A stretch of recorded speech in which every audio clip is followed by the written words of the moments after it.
Simple technique என்னன்னா regular பேசிஸில் நீங்கள் வந்து ஒரு விஷயத்தை செய்ய ஆரம்பிச்சிங்கன்னா தொடர்ந்து செஞ்சுக்கிட்டே இருக்கணும்.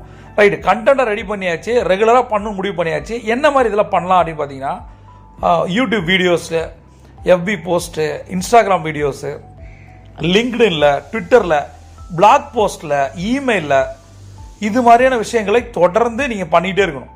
ஏன்னா அஃபிலியேட்டை பொறுத்த வரைக்கும் பெரிய காசு வராது எடுத்தோடனே.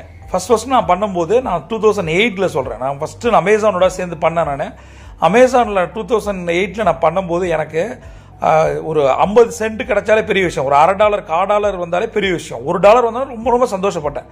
ஆல்மோஸ்ட் எனக்கு 35 ரூபீஸ் கிடச்சிது $1 அப்படின்னா ரொம்ப பெரிய சந்தோஷமாக இருந்தது. அப்போ அந்த மாதிரி தான் என்னுடைய அஃபிலியேட் கெரியரை நான் ஸ்டார்ட் பண்ணேன். அதனால் ஸ்டார்ட் பண்ணும்போதே உங்களுக்கு பேசிவ் இன்கம் இருக்குது, அதை வச்சு வீடு வாங்கலாம், கார் வாங்கலாம் அப்படிலாம் நினைக்காம, இது வந்து ஒரு பார்ட் டைம் ஜாப், எக்ஸ்ட்ரா காஸ்ட்டுக்காக நம்ம பண்ணுறோம். நம்ம ஆன்லைனில் பண்ணலாம், வீட்டிலேருந்தே பண்ணலாம் அப்படின்னும் போது நிறைய